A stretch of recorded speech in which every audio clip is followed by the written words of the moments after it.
Hello everyone, welcome back to STS, 사이언스, 테크놀로지, 이코노미, 스트래티지 등을 고민하는 곳입니다. 이번 주 목요일은 코스피 선물 옵션 동시 만기이고요. 다음 주 금요일은 미국의 선물 옵션 동시 만기입니다. 지수 선물 옵션하고 주식 선물 옵션 전부 동시 만기이니까 이게 지금 3개월마다 반복되는 꽤 중요한 이벤트이죠. 일단 이 이벤트만 일단 제외하면은 이벤트 내용은 나중에 보고요. 뒤에 보고요. 다음 주 14일 새벽 서울 시각에 FOMC 12월 기준금리 결정을 하죠. 근데 여기는 인상폭은 한 50bp 4.5% 될 거다. 이건 이미 기정사실로 된 것 같습니다. 더 이상 변수가 아닐 것 같고요. 향후의 금리 인상 경로에 대해서 연준이 성명서, 점도표, 파월의 기자회견 등에서 어떤 힌트가 나오는지 이게 이제 진짜 중요할 텐데 그 힌트를 미리 더듬어 볼 수 있는 게 있습니다. 그게 바로 물가 지표 아니겠습니까? 그래서 9일 날 PPI 발표 있고 13일 날 CPI 발표가 예정돼 있습니다. 사진 보시면은 11월 PPI 예상치가 7.2%인데 10월의 8%보다 크게 둔화됐습니다.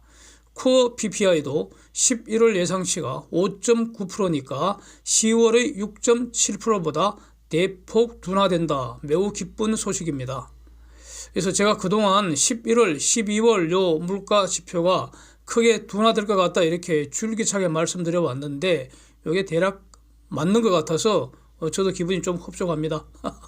네, 아직 그 CPI는 예상치 발표가 아직은 없습니다. 또 주목되는 것은 7일 수요일 날 발표되는 건데 그 중공의 수출 수입 요 지표가 왕창 망가지는 것 같습니다. 예상치를 한번 보면 말이죠. 수출 증가폭은 지금 뚝뚝 줄어든 거는 오래됐죠. 예? 수출 증가폭은 매우 뚝뚝 크게 감소해 왔습니다. 그러다가 10월에는 마이너스 0.3%로 이 마이너스가 나왔다는 것은 전년 대비 줄어들었다 이런 뜻 아닙니까? 11월에는 마이너스 3.6%로 수출이 대폭 줄어든다, 쪼그라든다 이런 전망입니다. 예. 수입은 더 크게 줄어들어서 마이너스 5%입니다. 이에 따라서 무역수지 흑자도 대폭 줄어든다 이런 전망치입니다. 그래서 지금까지는 중공의 무역이 글로벌 시장과 커플링이 매우 강했죠. 그래서 중공과 한국도 커플링이 매우 강했습니다. 그래서 중공의 수출 수입이 악화되면 한국에 그대로 악재로 작용을 했죠. 그런데 이거는 지금까지 그랬다는 것이고 이제 지금부터는 어떨 것이냐. 중공 세계경제 또 중공 한국과의 이 커플링 이게 점점 더 완화되지 않겠습니까? 그게 바로 공급망 재편이라고요. 그래서 과연 이번에는 이 어느 정도의 악재로 작용할지가 이제 흥미롭다. 이렇습니다. 이겁니다. 한국과 중공이 디커플링 되어 간다는 것은 그거는 중공 수입 줄더라도 한국 수출 감소 그다지 줄지 않는다. 이런 데이터로 이제 확인을 할 수가 있을 텐데 이런 거 확인하기까지는 세월이 좀 더 흘러야 될 거 아니겠습니까? 그래서 단기간에는 중공 경제 악화는 그거는 호재라기보다는 이 코스피에는 악재로 작용할 가능성 더 크지 않겠습니까? 일단 이렇게 정리를 할 수 있을 텐데 그런데 이제 업종마다 차별화될 것이고요. 특별히 차익금 리스크에 많이 노출된 업종이나 종목이 이제 더 심하게 영향을 받겠죠. 그런데 이 조선업종 같으면은 차익금 리스크는 전혀 없지 않습니까? 오히려 중공 망가지면 한국 조선업에게는 호재 아니겠습니까? 이렇게도 정리할 수 있을 것 같습니다. 그 다음에 이제 사실 지난주 미국의 11월 고용보고서 지난주 금요일 발표됐죠. 2일 날 매우 건전했죠. 엄청 호재로 호재로 가득 찬 그런 내용이었는데 그 내용을 사진부터 데이터를 정리해 보면은 사진으로 고용은 여전히 매우 강력합니다. 숫자는 말씀드리지 않겠지만요. 그래서 예상보다 더 좋은 그 고용이 실현되었다는 거 아닙니까? 시간당 임금이 전월비 올랐고 전년비 올랐고요. 즉 임금이 계속 상승하고 있습니다. 미국 개인소득, 실질 개인 소비 모두 매우 양호합니다.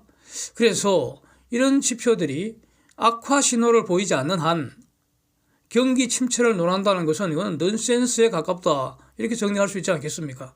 다만 이제 임금이 오르고 소득이 늘고 그래서 소비가 왕성하면은 물가가 안 잡힐 수도 있겠다. 물가 잡는 게 더 어려워질 수도 있겠다. 그래서 연준의 그 긴축이 더 강하게 될 수도 있겠다. 이런 우려 때문에 지난 주말 미국 시장 혼조세 마감한 것으로 이렇게 정리를 하는 것 같은데, 저는 그 미국 경기가 생각보다 더 좋아서 금융 긴축이 더 오래 강화될 것 같다, 그런 우려는 이제는 쓸데없는 기우라고 본다는 겁니다. 이런 점은 그러니까 물가 초기에는 제가 이렇게 분석을 했었죠. 예. 그러나 지금부터는 이거 아니라고 저는 이렇게 정리를 하고 있습니다. 지금부터는 저 기우라고 봅니다, 저는. 그래서 그 이유를 보면은 그 미국 그 국채 수익률 곡선 사진 한번 보시죠. 거기 실질 금리 이미 하락 추세 보이고 있습니다. 특히 장기 국채 수익률 내린 거, 이거는 인플레이션 잡혔다, 이런 신호를 해석하는 것이 저는 맞다고 봅니다. 저걸 그 일드 커브 인버전, 즉 그 수익률 곡선 역전됐다고 해서 뭐 내년 하반기에 미국 경기 침체 온다, 이렇게 해석해서는 안 된다는 입장을 다시 한번 말씀드리겠습니다. 인플레이션이 잡힌다면은 금융 긴축을 더 강화할 필요 없는 거 아니겠습니까? 그래서 다음 주 연준의 성명서 내용, 그다음에 점도표 내용에 따라서는 저 단기 금리도 하락할 가능성을 저는 열어두겠습니다. 한국의 11월 CPI는 5% 발표됐습니다. 10월에 5.7%다, 7%보다는 크게 둔화됐습니다. 아주 이것도 반가운 소식인데, 그런데 한국의 코어 CPI는 지금 4.3%로 이게 지금 연중 계속 증가만 하고 있습니다. 아직 피크치 확인이 안 되고 있습니다. 코어 CPI가 계속 오르고 있기 때문에 이 코어 CPI는 식품과 에너지 가격은 제외한 거기 때문에 결국 현재의 한국의 그 물가는 더 이상 식품과 에너지 때문이 아니다, 이렇게 봐야 하지 않겠습니까? 다만 그 무역 수지 적자 나는 부분은 그 에너지 때문이다, 그건 맞습니다. 에너지 수입이 늘어난 것 때문에 그 무역 수지 적자의 상당한 부분을 차지하고 있다, 그건 맞는데 물가 관련해서는 더 이상 식품과 에너지 때문은 아니라는 겁니다. 그래서 하여튼 어쨌든 한국의 물가 상승은 미국보다는 지금 상승률이 심하지는 않죠. 그 다음에 PPI, 한국에서도 PPI하고 CPI 전부 둔화되는 모습은 분명 확인되고 있고요. 달러 지수도 지금 고점 대비 하향 안정화되는 그런 과정으로 이제 봐야 할 겁니다. 그렇죠? 그래서 더 이상 달러 지수 급등은 없을 거 아니냐, 이런 거 다 반영하면은 원달러 환율이 우하향 경로 지속할 것이다, 이렇게 보는 게 맞을 것 같습니다. 그래서 지금 환율이 1298원 아닙니까? 그래서 얼마 전까지만 해도 1450원대 돌파할 것 같은 그런 분위기였는데 지금 완전히 정반대로 변했지 않습니까? 그래서 제가 그 1400원 위에서는 달러 선물 매도해야 된다고 여러 번 말씀드렸는데, 달러 선물 혹시 매도하신 분들이 계시다면은 당분간 느긋하게 그 이익을 즐길 수 있을 것 같습니다. 물가 지수가 지금 둔화되고 원달러 환율을 내리면은 수입 물가 둔화됩니다. 이것이 다시 물가 안정시키는 선순환을 기대를 할 수 있을 것 같습니다. 뭐 이거는 몇 번 쭉 말씀드렸던 내용인데, 다만 재미있는 것은 저는 한국은행이 기준금리를 한 50bp 정도 올리는 게 그게 더 잘하는 거라고 봤었는데, 어쨌든 25bp만 올렸음에도 불구하고 더 이상 원달러 환율이 지금 오르지를 않고 또 그 국채 수익률도 더 오르지를 않고 이렇게 하향 안정화되고 있는데, 그거는 달러 지수 내린 것, 이게 오히려 더 크게 작용한 거 아닌가, 이렇게 정리를 하겠습니다. 자, 이런 거 다 반영을 해서 한국의 실세금리, 10년 국채 수익률입니다.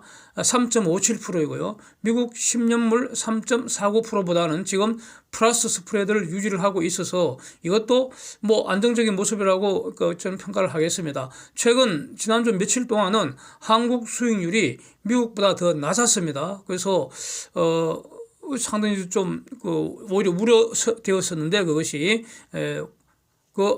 한국 국채 수익률이 더 낮았던 그거는 일시적인 과정이었다고 이렇게 정리하면은 될 것 같습니다.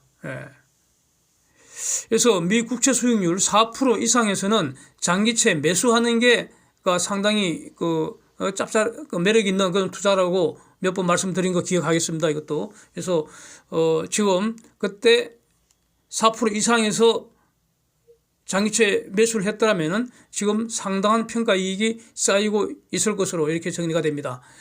이제 파생시장 만기 주간인데 코스피 관련해서 한번 정리를 해보겠습니다.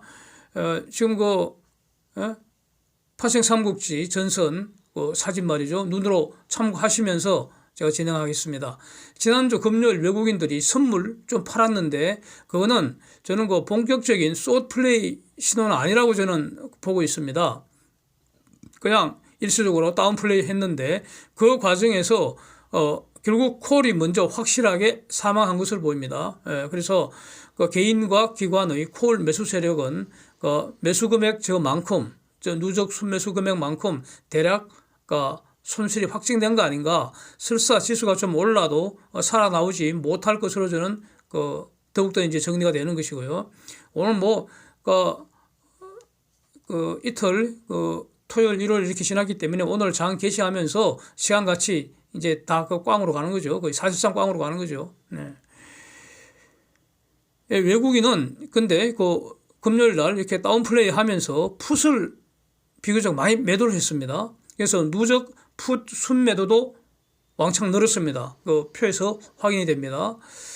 그래서 이번 최소한 월화 이렇게 수 이렇게까지는 풋도 죽여버리려고 시도하지 않겠느냐. 즉 오늘 내일은 최소한 오늘 내일은 업 플레이할 가능성이 그런 동기가 외국인에게는 강하지 않을까. 저는 이런 관점에서 시장을 관찰하고 있습니다. 근데 지금 만기 주간에 지금 변수가 너무 많기 때문에 이걸 계속 말씀을 드리면은 결국 솥을 쓰게 될 것 같아서 이 정도로만 보고요. 다른 더 중요한 표를 한번 보겠습니다. 코스피, 다우, 나스닥 비교한 것 아닙니까? 보면은 나스닥이 특히 깊은 조정 상태임을 알 수가 있고요. 그 주범이 바로 반도체 업종이라는 거 알 수 있습니다. 나스닥이 고점에서 마이너스 29% 빠졌는데 필라델피아 반도체 지수는 마이너스 32% 보이고 있고요. 그래서 나스닥 하락의 주범이 바로 반도체라는 겁니다. 한국도 같습니다. 코스피가 고점에서 마이너스 27% 지금 조정 상태인데 삼성전자 마이너스 38%, 하이닉스 마이너스 46%, 대략 하이닉스는 반토막 수준 아닙니까? 고점 대비. 그래서 여기서 이제 과연 반도체 종목이 향후 상승장의 선봉이 될 수 있을 것인가? 저는 매우 회의적입니다. 반도체는 올라도 지수만큼 오를 수가 없다고 보고요. 내릴 때는 지수 이상으로 내리지 않을까? 저는 당분간 그렇게 보는 입장입니다. 네. 한국은 특히 메모리 비중이 높기 때문에요. 미국은 시스템 반도체 중심입니다. 한국은 메모리 중심이고, 그래서 한국의 반도체 업종 불황의 타격이 미국보다 더 오래가고 더 심할 거다. 이렇게 봐야 하지 않을까. 저는 이렇게 정리를 합니다. 그래서 하이닉스가 가장 심하게 직격탄 맞을 것이다. 이런 내용을 계속 말씀드려오고 있습니다. 그래서 지금 외국인 지분율을 보면은 하이닉스가 대략 한 50.3%이고요. 삼성중공업은 16.17%인데, 지난 2일 종가 기준으로 그렇죠. 저는, 이게 서로 바뀌는 날이 앞으로 수년 내에 오지 않을까. 즉 삼성중공업 외국인 지분율이 한 50% 근방에서 놀고 하이닉스 외국인 지분율이 대략 한 20% 밑에서 노는 그 날이 수년 내에 오지 않을까. 저는 이걸 주목을 하고 있습니다. Thanks for watching. See you next.